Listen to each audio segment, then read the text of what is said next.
The question. A few years ago, a young man named Jeremy learned that his father, Jeremy Sr., had cancer. The doctors warned younger Jeremy and his family that the disease had not been detected in its early stages. Nevertheless, as people often do in the face of obvious hopelessness, the young man and his family prayed for a miracle. The doctors, for their part, did the best they could. But the surgery and subsequent treatment only seemed to exaggerate an already difficult situation. This kind of hits close to home. A few weeks ago, I found out that my 9.5-year-old German Shepherd was diagnosed with lymphoma, late-stage lymphoma. Praying for a miracle, manifesting a miracle. She's lived a lot longer than the doctors gave her, and she still wags and walks, and miracles are very real as we think them into reality. So I continue the story. Jeremy helplessly watched as his father's condition deteriorated. It deteriorated swiftly, and then he wasted away. The miracle his family desperately hoped for didn't come. On a cool spring night, Jeremy's father departed on his journey to the spirit world. And in the months that followed, the young man was beset by a swirl of grief, confusion, and anger. Questions and issues about life and death overwhelmed him. As a teacher of history, Jeremy spent his time and energy for 9 months of the year on students, lesson plans, reading and correcting papers, and an apathetic principal more concerned with policies and dotting I's and crossing T's than in replacing woefully outdated textbooks. Jeremy relished the summers where he could play softball and read books he didn't have time for during the school year. As a teacher, he was experienced enough to write lesson plans and endure mountains of paperwork, and was mostly successful in engaging students, invariably turned off by history, which is a good teacher. And he somehow looked forward to crossing intellectual swords with the principal, to face the challenge of the man's obstinacy and narrow-mindedness. Very good teacher. But as a young man, he had already learned that life and death were realities, for which there were no easy answers. Jeremy knew only of one thing for certain. He had not lived long enough to find the right answers. To his friends, he was known as Old Hawk, but to his family, he was simply Grandpa. Old Hawk was well past 80. He had never traveled more than 400 miles in any direction from where he'd been born. But that mattered little because, as Old Hawk knew well, life itself was the greatest journey.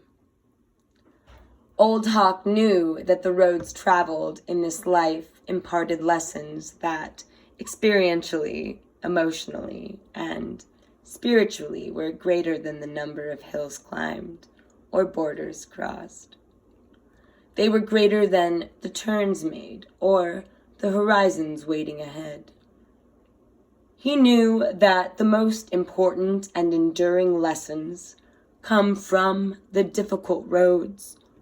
Those that twist and turn are narrow and dark and filled with challenges and obstacles. Roads easily traveled offer no travail, and therefore no sense of achievement, because anything easily attained offers little value in return.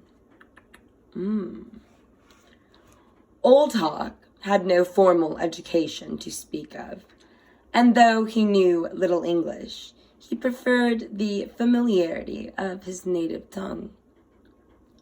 His hair was gray and his face weathered from sun and storm. The rich brown hue of his skin was testament to his native heritage.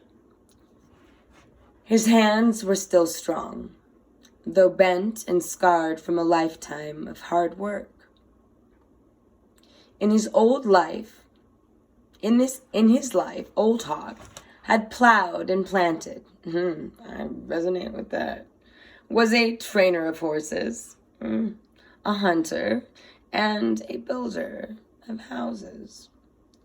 He had lost count of the thousands of post holes he had dug to build fences, and likewise the number of posts he had placed in the earth. He had known disappointment, heartache, sadness, and loss, as well as the satisfaction of a job well done, and the resolve of clinging to his beliefs and principles in the face of temptation and ridicule. In many, many ways, he was like most men, most people. There we go. But Jeremy, Old Hawk, was his grandfather, and therefore like no other. Two characteristics always drew young Jeremy to his grandfather: a quiet demeanor and a steady gaze in his eyes, no matter what the situation. Jeremy had spent most of his formative years with his grandparents, and he could not remember a single instance during childhood when his grandfather had raised his voice in anger. No matter the problem, crisis, or circumstance, the old man always faced it with a quiet resolve. Perhaps that was the reason there was always peacefulness in his eyes, like the stillness of a deep, quiet pool of water. The old man took him to the shade of an old cottonwood tree, where they sat and listened to the gentle rustling of the soft breeze among leaves. Old Hawk spoke.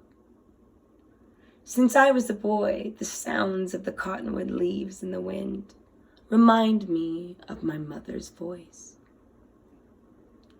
But then I think that somehow it could also be the voice of God. Oh, when I feel the wind blowing on my face, I feel my mother too. My earthly mother, our earthly mother." Jeremy listened for several moments, but for the life of him, all he could hear was leaves rustling.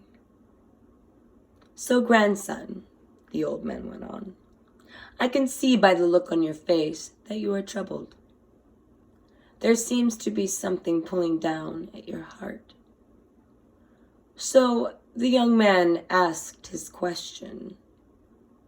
It was the same question that he had asked several times before, and in many different ways. But the anguish and confusion from which it came was always the same. "Grandpa, why is life so difficult?" Keep going and never give up. Aho.